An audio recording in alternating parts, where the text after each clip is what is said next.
Greetings, friends. Welcome back to another very special episode of the Film Alchemist podcast. I'm your host, Josh Griffey, here for a brief introduction before today's very special episode. Guys, it's official. We're on Patreon.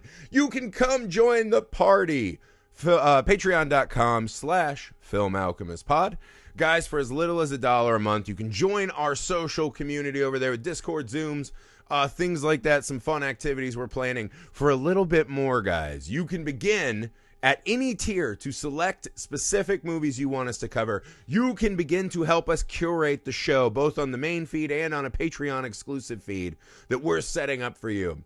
We have some amazing new content ideas, perhaps deep dives into shows like Black Mirror, Tales from the Crypt, a lot of other really good stuff we're working on over there to make sure that you guys who are kind enough to donate with your hard-earned dollars always feel like you're getting a bargain with us. So again, guys, that is patreon.com/filmalchemistpod. It's the best way to support our show. It means the absolute world to us that any of you guys have been doing that. So to our patrons, we thank you. To those of you who may become our Patreons, we can't wait to have you. We are ecstatic that you'll be joining us. And we can't wait for all the fun ahead. Guys, something free you can do to help the show. Leave us a rating and review wherever you find the pod, especially if that be Apple Podcast app. That's a great way for us to fight back against the algorithmic overlords, right? The masses coming together and saying, these guys are pretty cool. They do cool stuff. Come join us. Join us. Right? That mass of voices will override the tyranny, man. It'll help us out. So that's a free way to help us out. It does mean the world to us, and you guys give us kind words. Thank you so much for that. You can subscribe to our YouTube channel, Film Alchemist, where we do video versions of most of these podcasts, along with some other content. We're always working on more content. That seems to be what we do. And YouTube is no different. So subscribe over there, guys. Tell your friends. Thank you for that. You can email the show, filmalchemistpod@gmail.com, or find us on all the socials you're on. Those are great ways to just get a hold of us. If you just want to chat with me and Alex, let us know what you think of the show, what kind of stuff we could do to make it better, what kind of things you want to hear us talk about. We are always listening, so thank you.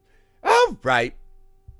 That's enough business, guys. On to today's very special and exciting episode. Today we are discussing a movie that there's a great chance we never, ever would have covered in 10,000 shows. Today we're talking about Death Wish 3, starring the one, Charles Bronson. This movie was brought to us by one of our favorites, our dear friend Rachel Reeves. Rachel is, as you guys know, she's a master of the vinyl. She is a horror writer. You can find her work at Rue Morgue. I know she works for We Are Horzine. They're a great follow too, guys. That's a great thing to support if you can. And many other sites. Rachel's one of those very active, busy people. And it's because as soon as you get to know her, it's euphoric. She's an amazing person. She has such an interesting and unique taste, right? Everything she finds, every time she shares something, it's like a new little treasure to find. And it's not in that gatekeeping kind of way. Rachel is here to share the great stuff with everyone and increase the joy of the world. She's funny.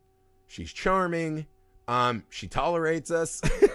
And she absolutely brought us a treat that she knew would work for us. And we can't thank Rachel enough for being our friend. It does mean the world to us. She is one of our favorite people that we've gotten to meet through doing this podcast. We wish her all of the success. Guys, you can also support Rachel's podcast. She's co-host of a supremely awesome podcast, the Losers Club Pod. Right? And that is a Stephen King podcast for the book. Stephen King himself approved of Rachel and the show. So that should tell you how awesome she is. The fact that she makes time for two dinguses like us is not lost upon us. It melts our hearts. We thank her from the bottom of our little black Phillip souls. So guys, Death Wish 3 is a strange movie, right? It's a strange time capsule movie of a different era, of a different kind of world and politic. But it's wildly fun and engaging, and it led to an awesome talk. So we know you guys will love Rachel. We hope you love the show as much as you love Rachel. Again, help us out. Patreon.com/filmalchemistpod. I know I got you again. I made it dirty and cheap. I put money on the fun and friendship. But hey, you know. Without further ado, Death Wish 3 with the great Rachel Reeves. Enjoy.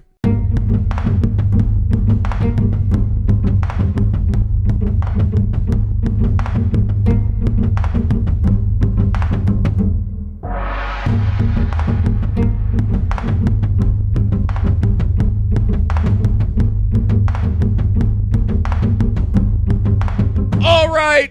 Welcome back to the pod, guys. Our friend Rachel Reeves. Thank you so much for returning. Yay! Oh my gosh, I'm so excited to be back with Bronson. Back with Bronson. That should have, God damn it, that should have been a curation month. I never thought of that. All right, Rachel, before we get started here tonight, would you like to give the listeners a brief introduction into who you are, where they can find your work, and what movie you chose for tonight?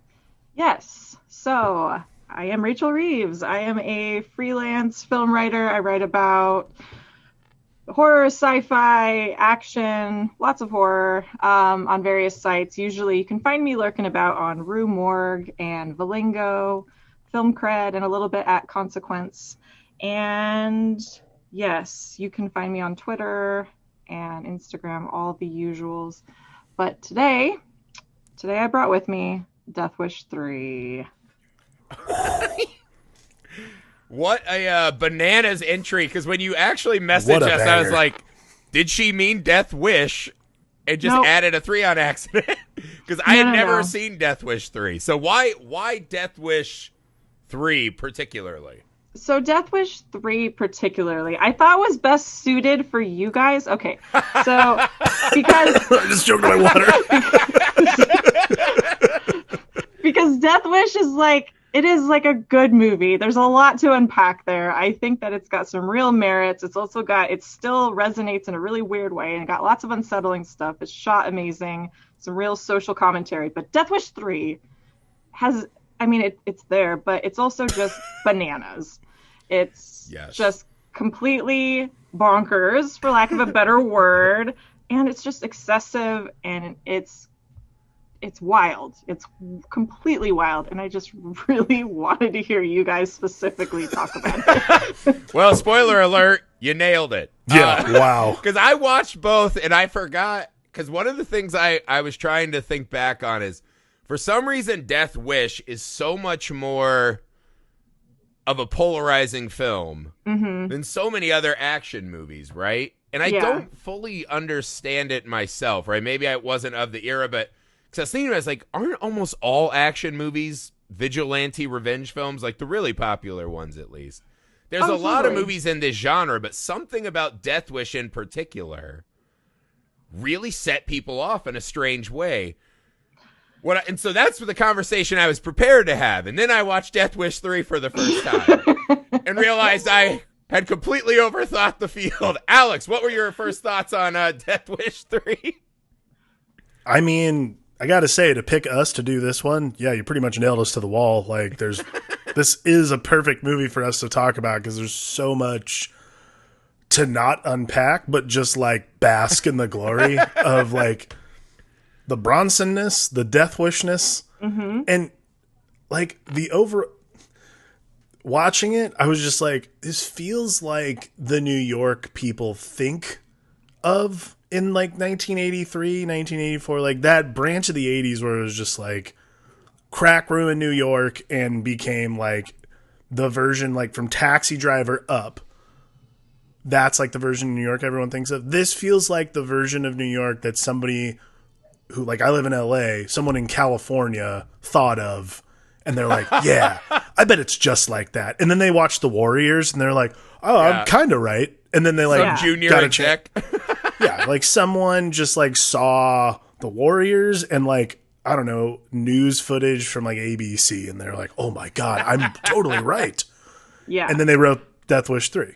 Like, it's, and by the way, not a critique. Actually, totally makes this movie hilarious and awesome. I legitimately was so entertained the entire time. Yeah, I thought that was a weird point too, because 70s New York films, right? Like we recently just talked about Nighthawks and a lot of movies of that era. It was this super gritty, dark time in New York, right? Crime in the streets, everyone's afraid. Summer of Sam was then. So everyone's really on edge. And then I feel like 80s New York is when we get to like Wall Street and Ghostbusters, right? Where now we're like, the fun, greed is good New York, right? Where it's like we survived that, and almost like devils, right? Like we survived the sin and now we've capitalized on it. And this one's saying no, right? And what this does essentially creates Lord of the Flies just on some random couple of blocks in New York. Yeah, that's it. Because it doesn't even, the weird thing is this movie doesn't feel New York at all to me. What do you think about that, Rachel? It doesn't. It's exactly what you guys are saying. Like, it feels like an interpretation of New York, what people think New York was. Yes. Well, like my uncles that are all Midwesterners, that like when I moved to LA, it's like, how could you live in a city like that? I think that's what they would imagine. Totally. No, 100%. But the way, part of I think why it doesn't feel like New York is because it wasn't shot in New York. No. Which is so weird. It was filmed in England. It was filmed in London. And so it's like a rundown part of Brixton, I think. So it's like, it doesn't feel like New York because nothing really feels like New York. That was part of what was so great about the 70s New York films, like a lot of Abel Ferrara stuff and, you know, like Taxi Driver, like you were saying, even like they were filmed in New York. They were just guerrilla filmed on the streets, going out there. So it felt right. And the original Death Wish had that. Now this one, it's a movie set. This area was used for films. So there's like a level of claustrophobia that comes from like 70s New York movies because all the high rises. And I mean, even now, like if you go there, like even now there's just everything's on top of each other because it's a metropolitan. Like it's sorry, not metropolitan, it's a metropolis. Like that's, everybody lives on top of each other. Every window's got a story and that kind of thing. And what's weird is, like this feels like not New York, but like Queens, like the burbs area where like, oh yeah, some shit might happen out here. But like like the set is basically a demilitarized zone. And then, when you remember that it's England, you're like, oh, wait. And I remember reading actually that they picked this, like you're saying, they picked this part of England specifically because it looked like New York. And I'm like, not really. Like it has this, like, it's like just because like buildings are next to each other, that makes it New York. And I'm like, but not even in that regard, right? Like architecture is, because there is this thing in 70s New York, like, you just can't set decorate for the kind of lived-in griminess of the subway and things like that, right? No. It has a feel you can never replicate, right? But even taking that aside, this doesn't even feel like Earth, right? Does that make sense? Like this is, and to me, I was like, this could have been the movie Predators, right? Where it's like, we'll just take some old whites and everything they're afraid of will surround them, right? Like, you know, it's like a Twilight Zone. Like, their imagination is creating their own attackers.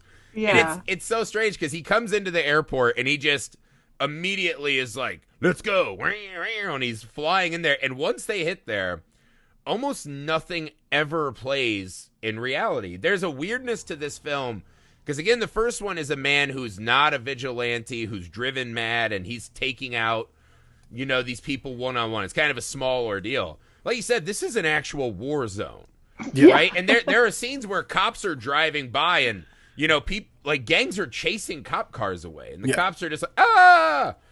So the funniest thing I thought about this movie was the painstaking lengths they went to justify all of the vigilante murder.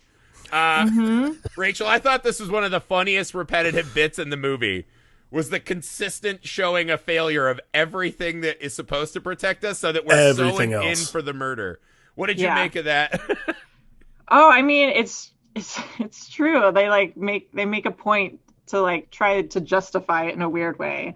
You know, like, oh, all these cops are out on the street and we've increased this. And like, okay, so what's been the impact? And like, oh, crime is up 11%. You know, just completely failing to do anything. And, you know, no weapons are allowed, which is like, no guns, I guess. Like, guns are illegal, which you can read into that. That's a whole sort of other kind of a Second Amendment propaganda thing that you can read into that part of it. But, yeah, it's like all the programs that are set up to help, you know, these quote unquote normal civilian people, they're failing them. So we need to condone this vigilante killer who's going to come in single-handedly and clean up the streets. I mean, it was wild. Like, they even have the scene where the old Jewish couple's like, not our only defenses. And the cops exactly. like, give me that gun or you're going to jail. And it's like, if you look right out the window, it's insane. It's so weird. Like, that part particularly is just like one of those things where you're like, because I was thinking to myself, I'm like, are the cops in on it maybe? Like, are they getting like a kickback from the gangs? Because that's why they like bust the old Jewish guy with the gun, is like specifically because like, well, then he can't protect himself. And of course, like literally, like I was texting Griffey, I'm like, this movie is just like transactional. Like somebody does some like that's the best way I can describe like how I've reacted to this entire movie, is just like, wow, that guy did something bad in front of Charles Bronson. Literally the next scene he dies. Like without any like no skulking or anything like that. No like cool usual vigilante thing. It's literally like Charles Bronson buys a fucking elephant gun and blows him away. You're like, all right, well, that's it. But like even that scene, so they take the family's they take the guy's gun away. Literally the next scene is them breaking into his house. I'm like, that's why I was like, are the cops in on it or something? Like, is there some bit that I missed where like failed? Like, right. Like, I was like, but there's got to be a bit here where I missed maybe like the cops are like getting a kickback from, is that guy's name Manny with the haircut? Oh, Fraker.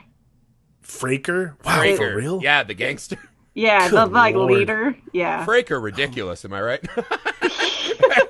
Rachel, what do you with this constant failing of the system though? I thought that was so fun because you kind of hit on it. This film is the one where they went fully Second Amendment propaganda. Oh, 100%. The first one is should a man, he has that moment in the first one, right, where he's like, what do you call us now if we're not pioneers, right? If bad things happen and we don't protect ourselves, and his goofy-ass son-in-law, who he just disowns, I guess, is like, civilized, question mark? Mm-hmm. And this movie is throwing that out the window. That old Jewish couple scene in particular is wild because they take the gun and they do this classic Second Amendment argument where it's like, take our guns, we'll do it with booby traps. Yeah, well, Home Alone it. Well, we're Kevin McAllister. Oh my God. I'm so glad you just said that, because in my notes I actually wrote, did Kevin McAllister watch Death Wish 3 and then come up with all the booby traps for the... I was like, is this some weird tie-in to Home Alone? You could maybe double feature this, you know? Totally. No, they just take it to a whole new level because, yeah, no, you're right. In the first one, it's that balance of like, okay, the system that's supposed to protect me has failed it. So what do I do? Like, do I just live with that? Or like, do I, he's struggling with that choice and what to do about it. But this one, it's turned up to 11, just like in Spinal Tap, it's turned all the way up. And you can probably read into it, but I really don't think this film is that deep. There's a lot that you can probably like take from it and analyze. Right. There's plenty to glean and have that. Like, yeah. I mean, the mailing of the guns in and of itself, you're just like, I get it. Like, you can get guns really easily through the internet, and at least now the internet, and then you just mail in for a gun. Yeah. Okay. But this was different though. So that's something I wanted to ask you about specifically, Rachel. Sure. The evolution of Paul. Mm-hmm. By the time we've hit Death Wish 3, I feel like this is not even close to the same character. It's not. So the journey of Paul has become way darker at this point. What do you think about where Paul finds himself in this one? It's darker and sadder. And it's sad because it also kind of mirrors Charles Bronson himself in a lot of ways, which is really sad to me. Because he never wanted to be this guy. He never wanted to be this character, Yeah. And he kind of got typecast in this role, and he did it for a paycheck, but he never liked it. He never liked the gratuitous violence, and he actually got really mad at the director, Michael Winner, because there was some scenes that were filmed without him on set that he didn't know would be in the film. Oh. And then they were put in there, and he was like, I told you I didn't want this gratuitous gore and stuff, but he put it in there anyways. But in Paul Kersey, the character is very similar. Like in the first one, he's a liberal. He's what do they call it when he bleeding heart, bleeding heart, Conscientious objector. conscientious objector, and Bleeding was heart. against like guns and everything, but he kind of comes to it in a weird way as like his only option. But this one, yeah, he's mailing guns to himself.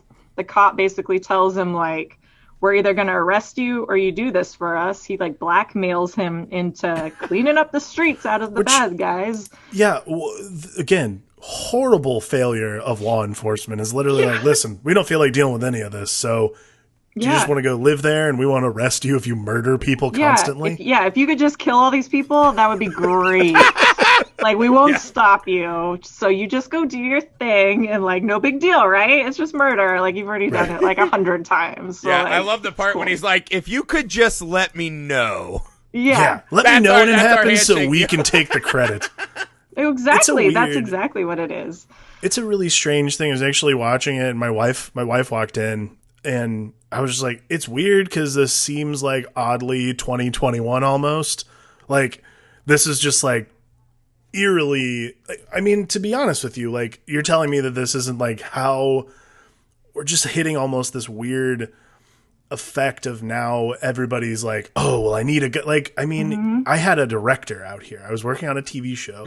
I had a director out here. He's like, it was right before the election. He's like, I took my wife to a shooting range. I bought her a gun. Like, I taught her how to use it. And I'm like, do you really think in fucking Southern California people are going to like rise up all of a sudden? But it got me thinking, like, there is the extreme belief right there. And there's like the conceit of like this odd form of like considered vigilantism, because it wouldn't take that much.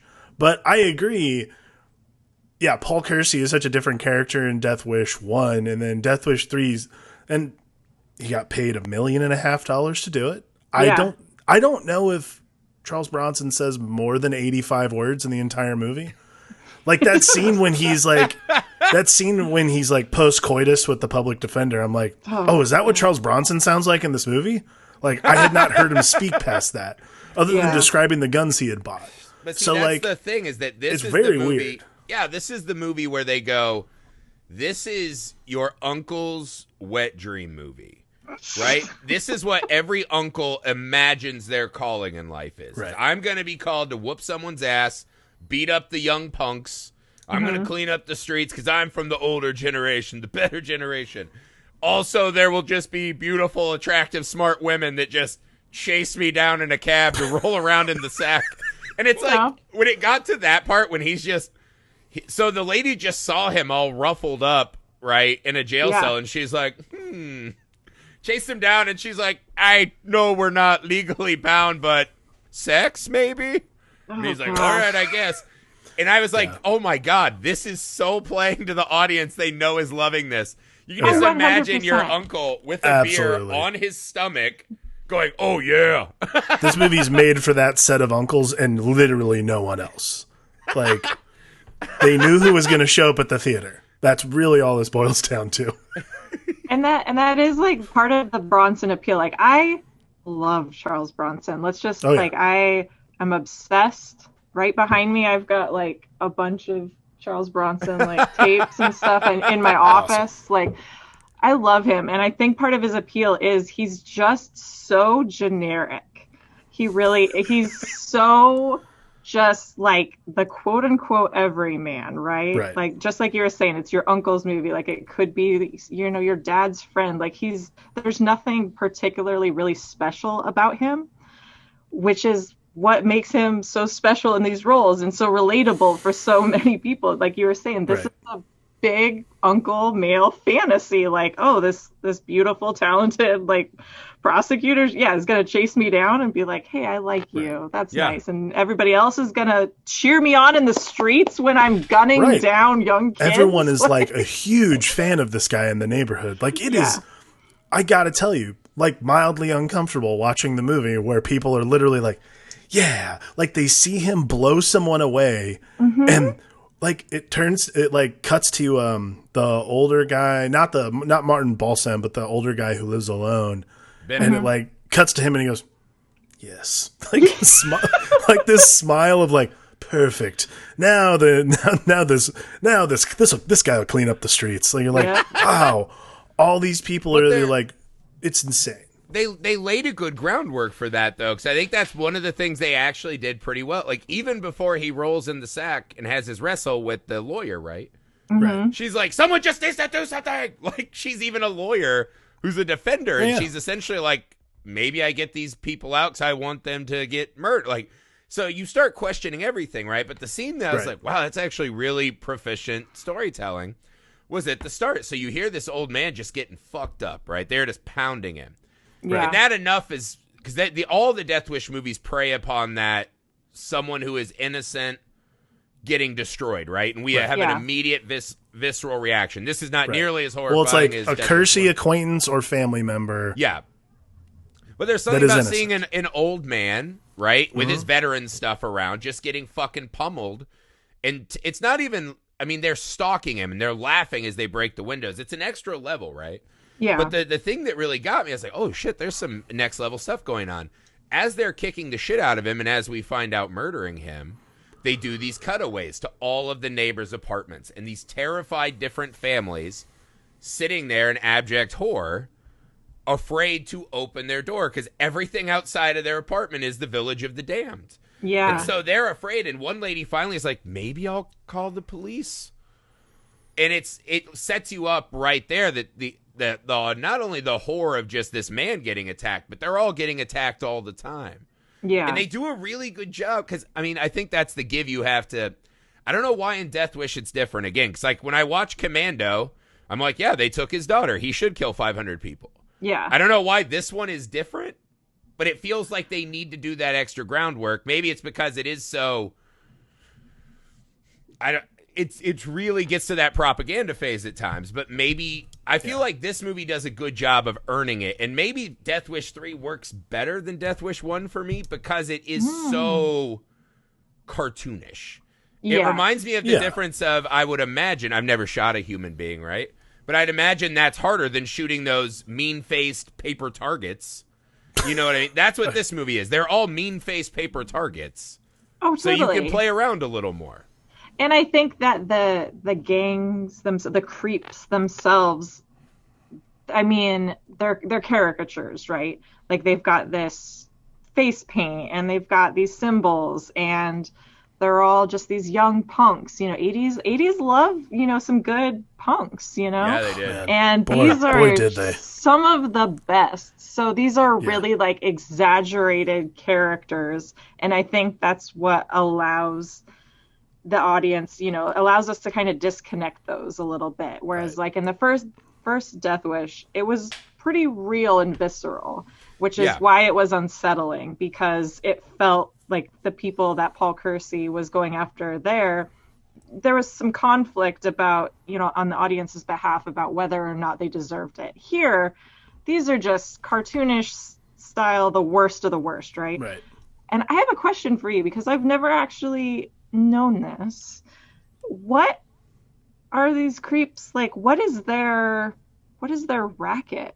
What is their like? What okay, I don't know, and I was going to ask the same question because the guy. So when at the very end, was it Fraker? Mm-hmm. It's not Manny. Who is Manny in the movie? Somebody's named Manny. Either way, the Giggler is the runner. The guy with the god. Okay. It's Giggler. See, like, and this is the thing. In the middle of the movie, I heard it wrong. I'm like, did he just call him Diddler? What's going on here? Diddler, yeah. Very different racket. That's very different racket. But it felt like, I was like, is this like a part of the, like, is this like the section of the town that the Warriors don't even go to? Like, the Riffs are like, I don't go over there. Like, those guys are hardcore. Yeah. But, like, he calls someone. He's like, I need everyone. And I was like, okay, so there is some sort of conglomeration of gangs. Well, because they show up as like denim biker gang. Yeah, right. Well, there's like denim biker gang. There's all the guys who wear red. Like, there's a few different, and then there's some guys who are just like random dudes. Yeah. Like, I was also spending the entire movie trying to figure out how these guys made their money. I'm assuming it's the drug trade, because there's that scene where they all get like really like yacked and then get ready to go out and like kill, and then they go punch that lady in the face and then blow up her car, which again, shocking. Like, just like, just the sheer transaction of it. I was just like, wow, that happens in a hurry. Like, they go for it. They go for it every chance they get. I think this is like the crazy thing about Death Wish 3 is that there is no skulking at all. Nobody skulks in this movie. Like, Charles Bronson hides behind a corner, pops out, and beats the shit out of someone or shoots someone. But like, no one is like hunting anyone. It's just open season. But see, that's I think to Rachel's point, that's what this movie is, right? This is the older generation of real men, right? The best generation, saying these young fucks who do their hair weird, they dye their hair, piercings, leather pants. I can't stand it. And so this one is different, whereas this is not a man aggrieved, because he lost his old buddy. Right. But again, unlike in the first one, he's not walking around. The first time he kills someone in Death Wish 1, he comes home and almost throws up. He can't imagine what he's done. And this one, he shows up and he almost has to like put his jacket over his crotch when he finds out his friend has been murdered. He's like, oh boy, I'm back. And it's this horrifying, like, it's this time as a flat circle thing where, so this is a man who thinks his mission brought crime down and he did all the things right. Look, I set an example. New Yorkers are fighting people back with their purses, whatever. He comes back and now sees everything he did led him to this place where he's a lonely, broken old man who gets murder erections. And he's in this part of town that is literally the island of misfit toys. And he has to confront with his own eyes that every single thing he did meant nothing. His violence means nothing. Right. Yeah. And to watch him still walk through the streets just smiling, right? Like you say, it's kind of hunting, but in the same way like a carnival game is hunting. Like you're shooting a target that's just right there in front of you. It's that water gun game where all you do is like spray the target. Like that's what this movie is. Like it's just like nonstop, like stream, like there's no strategy to it other than holding your gun still so you can make sure that you like pop the balloon or whatever the game is.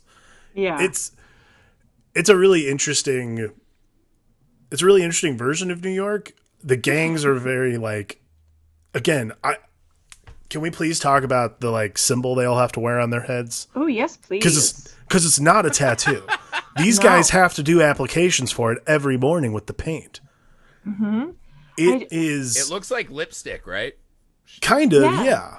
It is this like kind of peculiar thing, and again, like that's another code to our uncles. They're wearing makeup. This is this like 70s thing though, like because they're punks, so they're wearing. But you're not wrong, because they're punks, they're wearing makeup, and it is like, you're right. It is this like sort of signal to the chosen demographic for this movie. Hey, these punks are gonna get it. You know they will, because they got makeup on and they deserve it. And they're all wearing leather, and that one guy's wearing a chain up his butt. Like it's. That guy was my favorite, by the way. He literally, I mean, he was very sprightly for a guy who had a metal chain up his ass. I was very impressed. I love Maybe that gives you motivation to run more. I don't know. He was my favorite punk by far. But well, what did you make of the symbol on the face, Rachel? I mean, I love it. I mean, I love it in the movie. Like, I think it works so well, and it's such a fun, like, it's part of what has made this movie such like a cult film, because there's so many people that really enjoy it. And it adds to that. It gives it that kitsch, you know?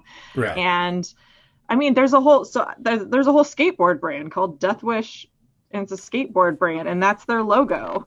Really? Are you fucking kidding me? No. Seriously? Yeah. You couldn't just look at me and Alex and tell that we are the furthest you could possibly be from skate culture. I know what you're talking about. Yeah. I'm incredibly savvy. I'm a lord of Dogtown. I just assume if you have to look up a skateboard's weight limit, you're not allowed to be part of the culture. Yeah, exactly. So I never even tried.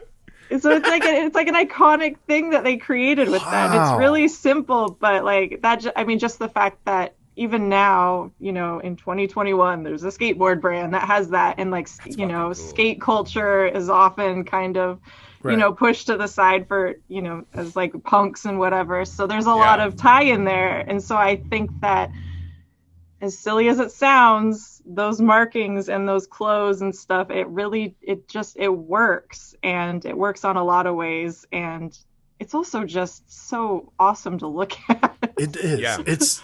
I mean, I love the main guy because he's got the one all the way down his head. Exactly. He's got the reverse. He's got the inverse Mr. T. Yeah, the reverse mohawk is very interesting. I'll be honest, I don't think I've ever overlapped seen Mr. a character. T's hair, he would have one normal head of hair. That's the haircut he went with. Other than the guy from The Prodigy, I don't think I've ever seen anyone with a reverse mohawk before. And I'm the Firestarter? Well, he was the Firestarter. But he is the Firestarter. Yeah. It's But so no, funny. oh, sorry, Rachel, go I ahead. was just going to say, I just want to be in on those like wardrobe meetings. And they're like, should we give him a mohawk? And they're like, no, let's do the opposite. Yeah. Yeah. They're just like, just fuck him up. We got to make our day. Let's go. Come on. Shave your head after. I want to know the origin of that symbol, like how they came up with that. Like, because I thought, my thought was slash. But like my thought was, do you think maybe because if they let's say they shaved his head, they did the reverse mohawk thing first. I'm like, how cool would it be if it ended up being that fucking guy who was like drawing down his like back of his head like Fatal Attraction, just yes, now I become the man, now I become him. Like everyone else is taking this so seriously, and then Charles Bronson shows like, listen, this is the Charles Bronson show, all right? I fucking blow motherfuckers away, and I am loved for it. Yeah, and I wear a sweater while doing it, and yeah. I know. He's like an old sailor, yeah. Like he's from the lighthouse. You know, it's interesting because I was that scene where he's putting his shirt on. I thought about this because Rachel, you brought up like the everyman quality that Charles Bronson has, and yeah, I was like, wow. If this movie was made now, like, I mean, I know the remake came out and everything like that, but like, let's say like the first Death Wish came out now, it would have to be like a ripped guy. Mm-hmm. And Charles Bronson is just like still ripped. A dude. Like that's how dare you? I was gonna say Charles Bronson has never just been a dude. He's 64, so cut him some slack. No, he looks great. Yeah, it's more just like shocking that I'm like, wow, he is just like a guy. Like he's not just bursting out of his shirt or anything. Right. Yeah, he's got that old man strength. Yeah. Yeah, back in the day he was ripped, and I guarantee you he was still working out and still like really Dirty strong. Dozen for sure is like Bronson ripped days. Age is trying to destroy him, and he's like, never! And he just keeps doing crunches and push-ups. That's what he looks like. Stubborn as hell. And, you know, in his real life, he never gave it up. He made so many good movies, and he made so many bad movies. But he never gave up to the very end. I didn't realize this was such a mere journey to his real life. It really is. Because it's like, I don't know why he did have a contract, I think is why he kept doing like these ones. He had to make 3 films for Michael Winner, I believe. But even later, it's like, I don't know, maybe he just wanted something to do, you know, especially after Jill Ireland, you know, passed away. I think it was a distraction, and he just kept churning them out. Yeah. Well, I read he didn't even want to do this one. They were going to recast it with Chuck Norris. Oh my God. Which, you know what? Would have still worked. It would have been fine. Yeah. Although Chuck Norris said it was too violent for his taste. Like, all right, Octagon, I feel like there's I don't want to just say I don't know what it is exactly about Chuck Norris, and I don't think it can just be that he's a ginger. This is not to sound horrible to my ginger friends, but I remember the first time I saw what was it? Him and Bruce Lee fighting in goddamn, I can't, The Way of the Dragon, whatever that movie is. And when they lined up side by side, I was just like, yeah, he can't beat Bruce Lee. He has red hair. It's impossible. He doesn't look right. And there's something about sorry, all of our red-haired fans. I'm sorry. Everybody just turned it off, man. It is when they take the shirt off and they're so extra pasty. It's not. Don't double down, Jesus. I love our ginger friends. I'm just saying I wouldn't replace Charles Bronson. There is a dark broodingness to because Bronson is a great everyman, but I think his exceptional extra quality is that there is a twinkle, like a Santa Claus twinkle in his eyes, where it looks like he wishes he was a happy man, but he has this weathered, hardcore face. Yes. And I think he's just like this tough guy who wishes he was kind of like an overweight, jolly guy. He wishes he were a happy man. He wishes he was happy. He wishes he was just like a happier, He wishes he was happy. Oh my God, yes. Yeah, because then he wouldn't have to be the fucking genie of death just granting wishes. He could just be like everyone else chilling on their couch and just, watching TV till it goes away. And so there's Totally. that extra twinkle, and Chuck Norris has no twinkle. Chuck Norris was in some movies I enjoy, but Chuck Norris is essentially a karate pad prop. Like, Chuck Norris does not have soul or chops. And I think weirdly for a movie, it's hard to like draw the line at artistic integrity at Death Wish 3. But I think this is above Chuck Norris's chops level. I think it is. I really think it is. I'm sorry for the red hair thing. I take it back. It's the twinkle in the eyes that's not there. That's where I'll go. I think that there's something to that, and I think that that's what the love interests try to play in all these Death Wish films, because in every one there's an unfortunate female in them, but just the fact that he like tries to keep having relationships, it's like, good for you, you're getting back out there, you're trying again. Like, sure, your first wife was raped and murdered, and sure, your second wife was, you know, raped and murdered. Like, but you know, these things happen. And this one just took him to get the mail, and instead of going straight to wherever the all-night diner was, and that's what happened. Did he not think, hey, maybe don't stay in the car, like, just stay by me, come inside for a minute? Or I'm sure the mail can wait. It's mail. It stays there. Well, no, because he's a fucking psychopath who gets his specialty sexy named gun sent to him. Yeah. Oh, Wildey's coming. When Wildey's here, it's going to be a party. That makes him a fucking psychopath. That was my favorite gun reveal. The bit was so good. I kept thinking Wildey was going to be like a hacker, some kind of planner, some kind of tactical guy. And it's just a gigantic... Yeah, I guess they wouldn't have had hackers in the 80s. Whatever a fucking 80s hacker is, I don't know, binocular guy.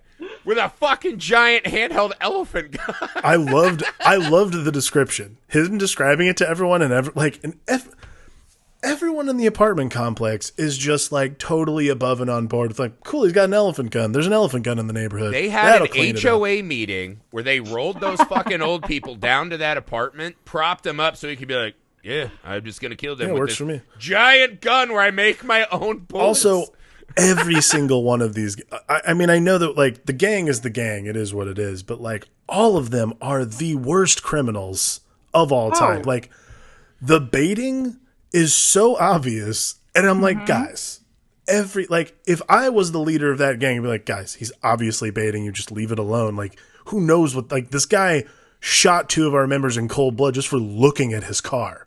Like, let's not. And then he like, well, how about that? He fucking twirls the bought a Nikon car camera around like it's a cane.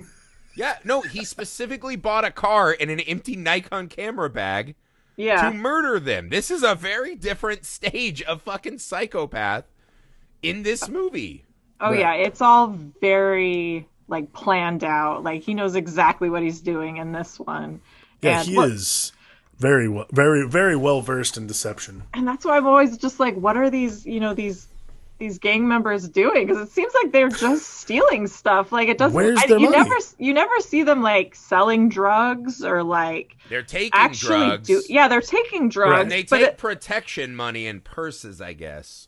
Yeah, they like just harass older people for money and like just steal stuff and don't actually do anything. And I'm sure there's a lot you could unpack from, you know, that, like the older generation, all these older people living in things, and they're just like getting all their stuff taken from this younger generation who's refusing to work and just refusing to do anything. They can't even deal drugs right, you know? They're just having to steal empty Nikon bags. Not your own supply, guys. That's rule 01.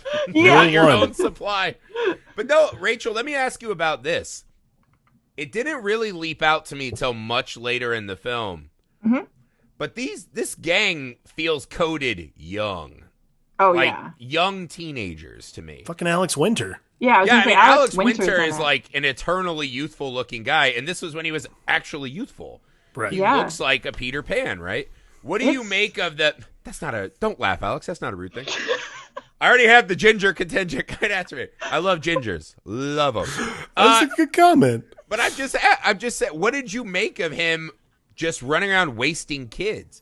Because in the first Death Wish, the controversy was this is a very rich white guy running around and gunning down a lot of minorities. None of them who are the ones that got his family. This one is very different, where it's old man just shooting down and out. Because to your point, there's not necessarily a great criminal motive. This just feels like Because where are these kids' families? Where are their parents? These feel like lost, homeless kids. Totally. Run amok. What did you make of him wasting children like that? Lots of them. Oh, I loved it. No. Yeah, are you pro murdering? Are you pro children murder? Tell us on this podcast, Rachel.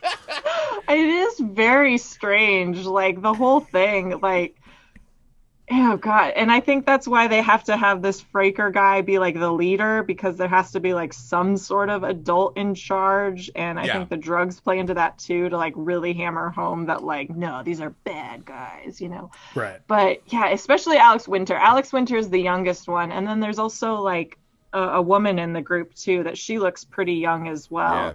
And it is very strange that he's just openly he doesn't even go and like try to talk to them. Like you would think like he would like go to like one of the younger kids and be like, all right, listen, what are you doing? Like, come on, you can turn your life around. Like that is really like that older guy paint with a broad brush beat where it's just like, I don't care. You fucked up. Yeah. Just you're written off, like you're done. Yeah. Like no hope of turning your life around. Tell your friends at the playground, starting tomorrow, I'm going to be firing this elephant gun. Don't show up and we'll all be cool. He never does that. He wants to fucking kill them. Word of warning. He just wants to kill. You guys remember in Aladdin, right? They do that whole segment about how the wristbands on the genie are like this trap, right? Great cosmic power, but you're little itty bitty home and you're fucking stuck, right? And that's the symbol of it. That's the vibe I got from Charles Bronson, right? Maybe it's the wish thing that kept hanging me up. Wow. But I was like, he's this fucking sad genie. He's stuck in this little shitty apartment in New York. Yeah. And he's just like, all right, if you come here, you have a wish and you're getting dead. And like, that's the whole, he doesn't try at all. No, not at all to help any kids. That's a great point. I never thought of that. There's not a moment where he asks any, like even the kid he tosses the ice cream to. Mm-hmm. If that kid had said, fuck you, would he have turned around and just shot him? Yeah. Probably. You ungrateful little kid. Yeah. Well, they try to get for free. They try to allude to him having some form of like, I wouldn't say remorse, but some form of conviction in that scene when he's talking with the public defender after they fook, and they're sitting there having that conversation. And I remember I just watching it, I was sitting there and just like, this just seems like bullshit. Like this guy is just, I'm like, this is the worst pillow talk ever. But like he sees almost this, what's interesting about like, I think he got her fired up with it. So right. Well, he gets her super fired up before they go to bed. Because she's like, I've had it with like defending people who don't deserve defense and all this other kind of shit. Like she is like the mouthpiece of New York City itself at that time. And Charles Bronson is phrasing. That's a poor phrasing. Why? Either way. And then Charles Bronson is the counterpoint, which is like, listen, you either pick up a gun and go for it, or you just like sit back and wait. But like, that's the scene when he's essentially walking her into the corner, right? Yeah. Where he's trying to get her to admit that he's lawyering the lawyer. And that's the other one, too, where I was like, oh, they're going full Uncle Fantasy when he's like, yeah, I like opera. I dig it a lot. And I was like, oh, they're doing the barbarian with the heart, the soulful artist soul, right? And then all of a sudden he's like, nah, just kidding. I'm a real man. I was like, what the fuck?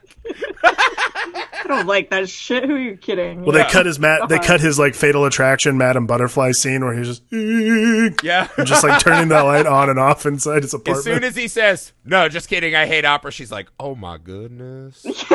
And that's when it's on. That's when he had her. Oh my gosh. That's when he drops the gavel. No further questions, Your Honor. Like, I've seen a lot of bad movies, and I love Charles Bronson, but the kissing in this movie good Lord. The most awkward. And it's so short, but it's like the most awkward two kisses I've like ever seen in my life. My wife never notices this kind of shit, and she said the exact same thing we were watching. It like we were watching. Zooms in, and it's like just a short little. It's so weird. I mean, his stash is just wispy thin at this point. Like, yeah, I was gonna say his mustache is not nearly as beefy as I remember. Yeah, he always had a pretty lame mustache, but he was so cool it worked. Yeah. At this point, when he's older, and they do, Rachel, you really brought up something that I laughed at 50 times because they do it a lot in the final war. They do these zoom ins on his face where it's like, you guys measured it wrong. You went like 3 clicks too far. Yeah. Where it's just, and it's like just his upper lip and his eyebrow. It's like, what are you doing? Stop. He's too old for that. Like, pull back. Every 10 years, pull back a foot. There were a couple of action shots where I was just like, oh, so we didn't get another take of that. Okay, well, that's fine. That's We'll just like when he throws that guy off the roof, I'm just like, so we're Awesome. just we were not going to get a second take, huh? Just No. didn't have time. We're running out of daylight. We got to go. It's They in the actually middle of killed that actor, so they only had one shot. No, I'm just kidding. It's like in the middle, like the shots in the middle That of the was night. a Like, sorry, we're running out of convincing daylight. dummy, right? Like, dude, we're in the middle of the night. You don't want to get one more of us throwing a guy off the roof? We're fine. Yeah. Now I will say, like, this is the best finale out of any of the Death Wish films. Oh my Like, god, yes. it is just. I mean, yeah. I'm literally speechless. It's my favorite. It's honestly my favorite. Fraker's death is my favorite death in any movie ever now, I think. That's It's- amazing. They set Fraker up, too, because he has a weird right before this finale, which I feel like just goes on By the way, forever. the gun pan is one of my new favorite shots in a movie. Like when he like turns toward the cop. I was like, whoa, that is a cool shot, man. Yeah. That is a fucking rad shot. But that they had to give him something like that, a big flourish of death, right? Yeah. I thought for a second they were going to go with like a They Live 6-minute fist fight, right? Like, guns are over. Because he's trying to reload, and I was like, man to man, right? We're gonna beat that makeup off your face. I thought it was going to be one of those endings, right? Because Freaker, for how cowardly he is, right? He's always making these kids do his thing. Here, do all these drugs and go fight Charles Bronson. Oh, shit, you got thrown off a roof. And you're dead, right? Like, Right. They're doing a lot of that. But he has this twist where there's that scene, especially when he gets the restaurateur's wife. And he's like, hey, come home. Your wife's in trouble. And they pull back, and he's already sliced her throat. And that's not the first time we see him kill the drug guy who's trying to be the new gang leader. You're like, all right, that's gang shit. That was a really nefarious extra moment. And this is when you start seeing... That is the one time the movies maybe slightly pulls back from propaganda. Is they're like, everything that Paul has brought here is death and destruction for a lot more people than the fucking targets, right? And so when we get to the finale, he had to go out with a proverbial bang. And I still had no idea this was coming. It's one of those, it's so fucking obvious. Yeah. When he says, this is the rocket, it arms 3 feet away. It's Well, it was 1,000% just like obviously writ that's for the large. crowd. That's for the like the horde, the barbarian hordes coming down the street. Oh, I for thought that sure. was going to be, the biker gang or something. Totally. And as soon as he whips that thing out and fucking obliterates him out, and then there's that really funny thing where they made the, like, outline of a body in smoking rubble. Yeah. Like, his leather's still burning. I honestly was, like, spasming on my couch. Yeah. Laughing and cheering. I was like, oh, fuck yeah! Fuck yeah! I could not stop laughing. It was one of my, like, I thought so. And then on top of that, like, a whole side of the building explodes. Oh, yeah. So I'm like, are any of the neighbors who were happy Paul was there Yeah. still happy? Because, like, now the building's just destroyed. Like, it's over with. Like, they have to move now. Like, that is Their a windows were condemned already area. blown out, so it was fine. Their windows had already gotten rock fighted. But yeah, that death, like, it's so funny. I'm sorry. Like, I know it has a meaning to it in the movie, but, like, that is just like, that is Benny. I mean, I don't know. I don't know what other word to use. Well, no, because you feel like, and that's the other thing. They gave you a second chance to know what was going to happen because he shoots him. And he's like, bulletproof, just like yours.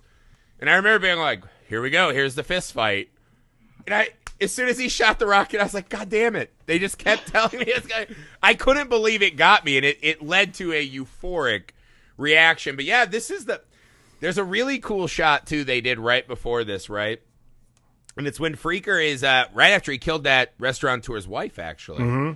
I love that shot, because that's the scene when he looks out the window, right? Because normally it's the tenants looking out and being like, criminals. he looks out the window and he sees happy, normal life. Yeah. Right? Civilians and ladies and families are walking around with grocery bags, right? Everything's normal. And now he's the one who's pigeonholed. So you know this big explosive ending is coming. And they spared no expense, it looks like, on stunt doubles who jump off buildings. Yeah. I mean, it is a lot of fucking jumping off buildings. And it's awesome. I mean, some of them are dummies. Because there was a shot especially, I remember he shot a guy, and you're like, oh, that's a shitty dummy. And the next guy's just, hurls himself off, and you're like, holy shit. I mean, that's canon for you. I mean, this is a canon film, and Yes, for this, sure. you know, if there's something that canon knows how to do, it's just have ridiculous explosions and people flying off of buildings and just completely ridiculous action sequences. You know, dialogue maybe not quite their strong suit, morality not quite their strong suit. But like, what's morality when you can pay people to jump off buildings? No, I mean, totally. But like incredible action sequences and lots of stunt people on your, you know, in your Rolodex. Like, they got it. Well, they had people jumping out of that fucking burning building. Yeah. There's a guy who like does a flip off the 30-foot tall peak of that flaming set, and I was like, we've worked on sets before, and I was just watching. I was like, that is so wildly like. There's no way they made that quote unquote safe. Oh no, that guy looks like he's trying to flee, right? Yeah. More than he's doing a stunt. He's like, oh fuck, this is way more fire than they said.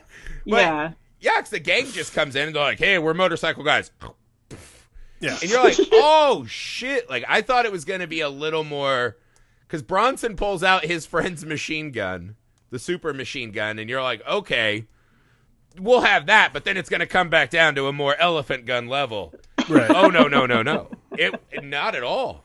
You have people flipping motorcycles. I mean, the stunts we'll never be able to do it justice just here. Like you have to. You have to It watch really it. is a stunning array of vignettes they put together. Mm-hmm.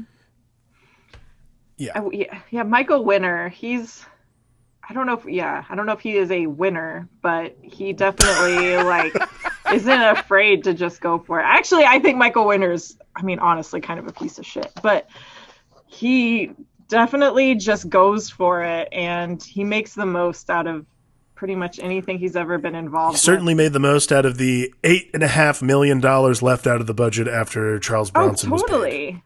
Yeah.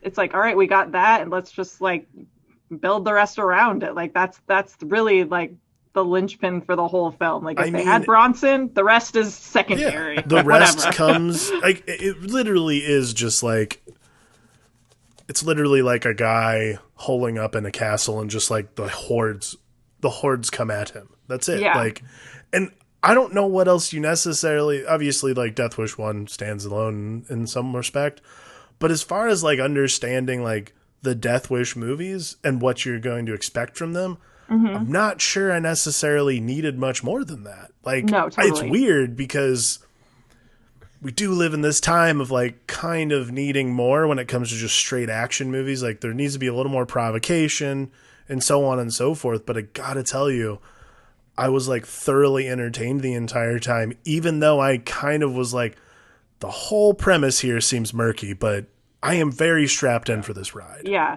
And I think that's why, like, it wouldn't work on its own. Like, if you called this something else, it wouldn't work. But it's part of the Death Wish franchise. Like, they've already built this character. They've already, like, been working towards this. Like, the second one is definitely, like, a good middle ground, I think, on its way to this. Mm-hmm. And I think, like, any immediate sequel has like some obligation to the first one, but by the third one, I mean, you think of the third movie in any franchise, like that's really where you have the opportunity to like go a lot of different ways.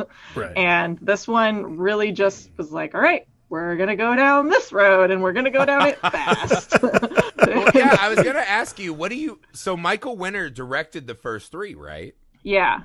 So it's really strange because this one, I would never have believed this was the same director as Death Wish 1. And it's a real question with me is in that, what is it, almost a decade between the first one and this one. Mm-hmm. What is Michael Winner trying to say or get out of this, right? And it's so strange because as it mirrors Charles Bronson's real life, it's like, I wonder if there's a part of this, right? There's that great character Bennett, right? The little old man who's helping out. And he has the scene when he's like, you fucking punks. And he tries to go out and defend himself. The gun doesn't fire, right? And I was like, that's a very on-the-nose impotence kind of, reference. He doesn't have what it takes anymore. He's not up to the challenge. And watching those kids pass him down and just fucking beat him up and throw him off that thing, it's fucking brutal. Totally. And to see that character plea to Charles Bronson, right? The slightly younger man he wishes he was. Just like, go on, help, take them out. They're still there. The other gun's still there, right? His gun all of a sudden works magically. His bullets aren't too old to work. And I wondered if there was a little bit of Michael Winner and Bennett, right? That maybe there's something maybe the first one he was grappling with the concept of this. And by this time he's like, I am fully pro death wishing people. I think he's, maybe. I don't know. I think he was pro cashing those checks. Right, for sure. Absolutely. But not even to there's no even attempt to give this one an artistic coding, right? Yeah, no, totally. And I think that he was capitalizing on the trend. It's funny when you think about what else is coming out at this time, because I looked it up because I was curious, but you've also got Cocoon and Batteries Not Included also came out so Cocoon came out in 85 and Batteries Not Included came out in 87. So you've got these senior citizen films, and then you've also got the wake of all these punk films, The Warriors and the Class of 1984, Streets of Rage. And the rise of just horror in general and trauma films and all this kind of stuff. So it's he just kind of took everything in and put it in a blender and just sure, why not? That's a way to put it. Yeah, I agree. Yeah. It is a blender of a lot of things. The 70s, put him in a cocoon of an apartment. Yeah. Right? And have him just fighting back against this new world he hates. Yeah. And they're like Streets of Rage and like Class of 84. Those are the two that leapt to my mind.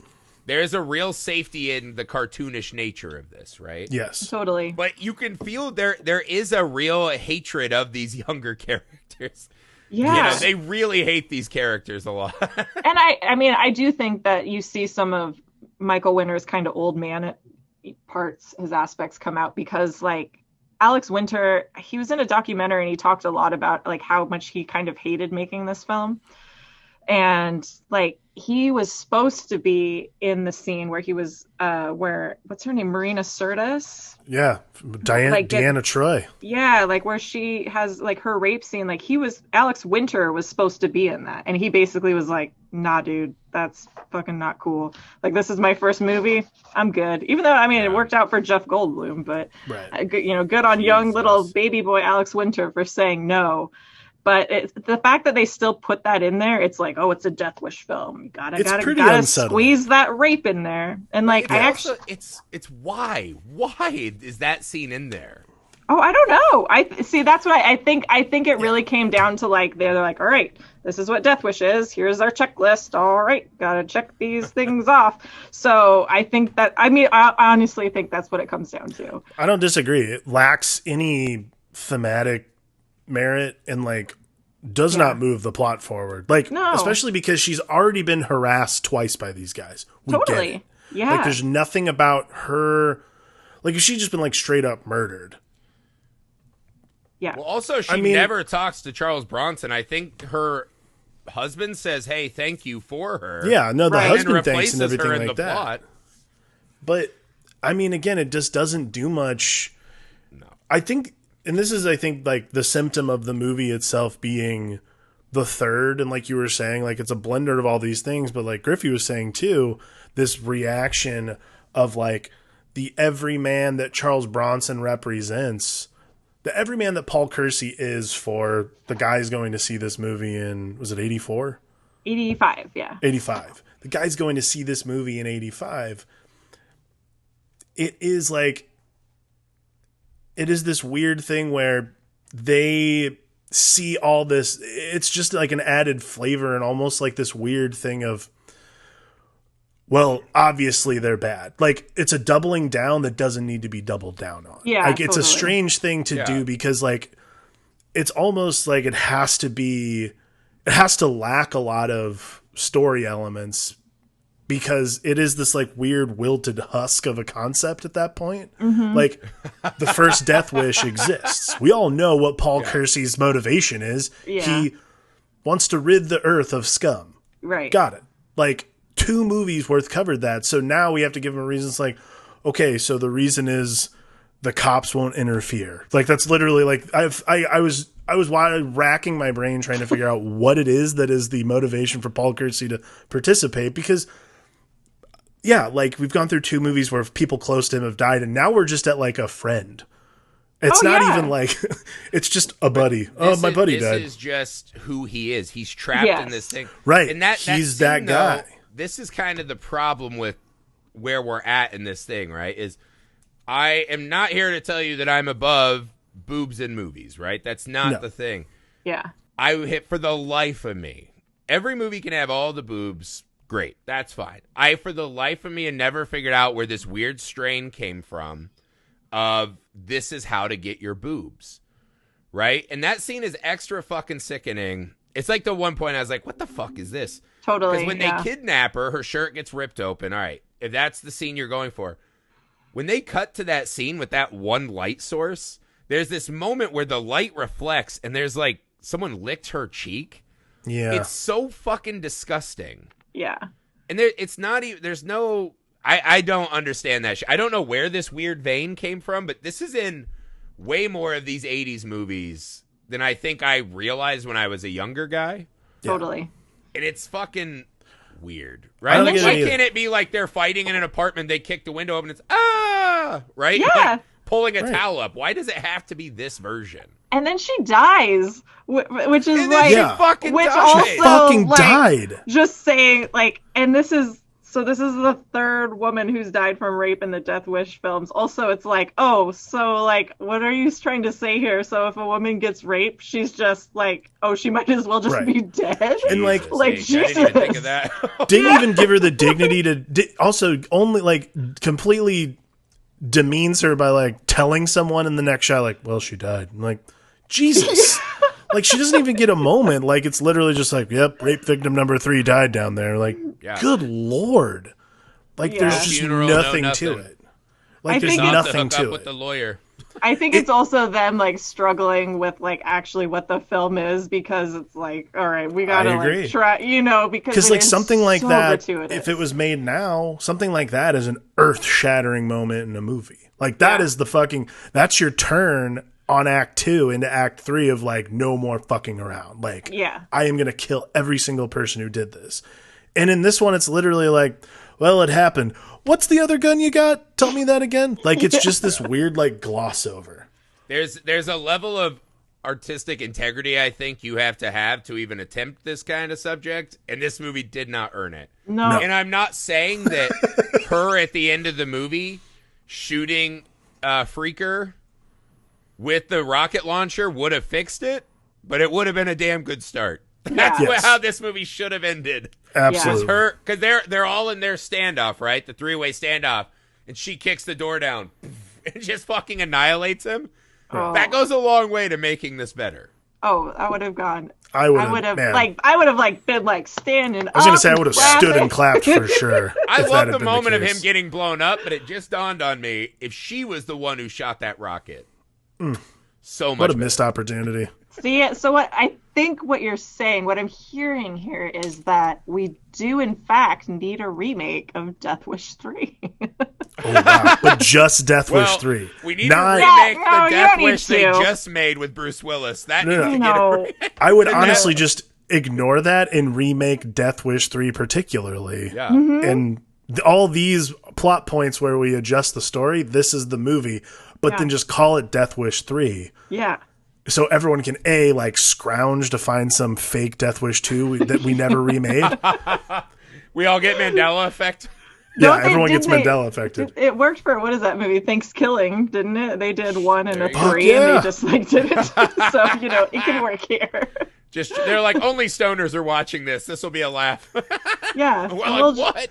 We'll just forget about the Eli Roth one and we'll just start fresh. That's a whole other pod I would love to do. I saw it once and remember hating it. And I would love to do the why that one doesn't work versus this older one. Yeah. But Death Wish 3 is its own thing because, again, it's a cartoon. This is a cartoon 100%. movie. Yeah. With a couple exceptionally vile scenes, right? Yes. I don't know. What if your final takeaway though when you turn this movie off, Rachel? What keeps you coming back? What's your kind of thesis of this movie? My thesis of this movie. Well, number one, I come to it for Kersey. I come to it for Charles Bronson.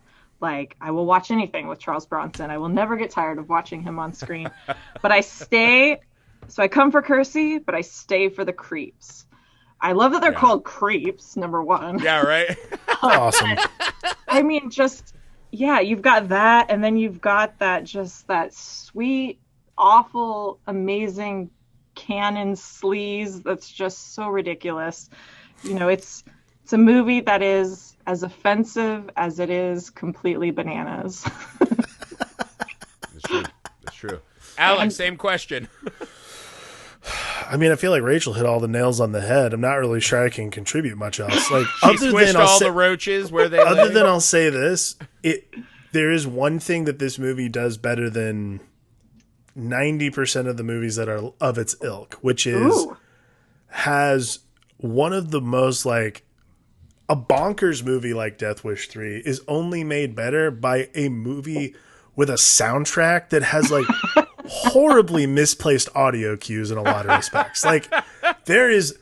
I texted both of you guys before the pod, and I was just like, I could do an hour on the opening credits alone. Like, the soundtrack, while he's, like, trailways bust into New York City, is just, like, this weird mix of, like hooker down on her luck, finally with a heart of gold, mixed with like the opening, mixed with like the opening credits of like L.A. Law or like Law and Order. Yes. Like it's this really weird like bass pluck, like it's this weird sexy mix of music that makes no sense to me. Like the mood, the vibe it sets, because that was my thing, is like the vibe this opening sets music wise is so off for what the rest of the movie is. But in speaking about this, Griffey is right. Like, actually the music does a very good job of telling you almost immediately, this is going to be a cartoon. Like, prepare yourselves. And I think therein lies like what is so successful about Death Wish 3 is, while there's two incredibly like mainly like really vile moments in the movie that make no sense thematically. Charles Bronson's amazing, but ultimately it never strays from the point, which is like, let's get to this like demilitarized area of Queens and just blow shit up for like an hour and a half. Yeah. It's fine. What I'll take away, I think the really good synthesis of this for me, right, is I love the scene when Kersey and the commissioner, who wrongfully pegged him, right, another avatar for this horrible broken system that he doesn't even believe in, right? Right. They start talking. He's like, I want you to go out and crack some heads, do what we can't do, whatever. And Kersey just goes, you're letting me loose? I'm letting you loose. And at the end, we see, when all the cops are circling in helicopters and not fighting, you see this commish running around on fucking dress-shoed foot with Kersey, and they are just guns a-blazing brothers, right? And you see the smile on his face, and you see Kersey's into it, right? Kersey's kind of killing with a smile a lot. When you see the fucking commissioner of the police say that he absolutely does not believe in the law anymore, and he just also has a murder erection running around shooting these kids, and then at the end he's like, I'll help you escape, and we see Bronson walk off into the sunset to go ruin another city and hundreds of lives. This is the movie where they fully embraced the concept they had set out in part one. No more grappling. What if everyone should be Kersey? And it's, again, I think movies are really interesting, even if they don't make sense to me headspace-wise, when they really show you a fully fleshed out philosophy. In this movie, for some people, there are probably people who watch this and go, that makes a lot of fucking sense to me. Totally. And I think they really, it's a streamlined message and product, if nothing else. And yeah, that moment with the cop, that turn with him, I think that scene is what I'll remember, right? Instead of just being the guy who gave up, he's out there trying to squish bugs. Those bugs just happen to be down on their luck kids, and that's Death Wish. It's always an uncomfortable murder spree, right? That's what this series does. All right, that's it for Death Wish 3. Rachel, we want to thank you so much. Thank you for picking Death Wish 3. Oh, my pleasure. I am not sure I would have watched this. There's a great chance we never, ever would have covered this film if not for you. So that I appreciate greatly. You're so welcome. It was a joy and a privilege. Would you like to tell everyone one more time your information, where they can find you? Again, I'll put all this in the show notes too. Sure, yeah.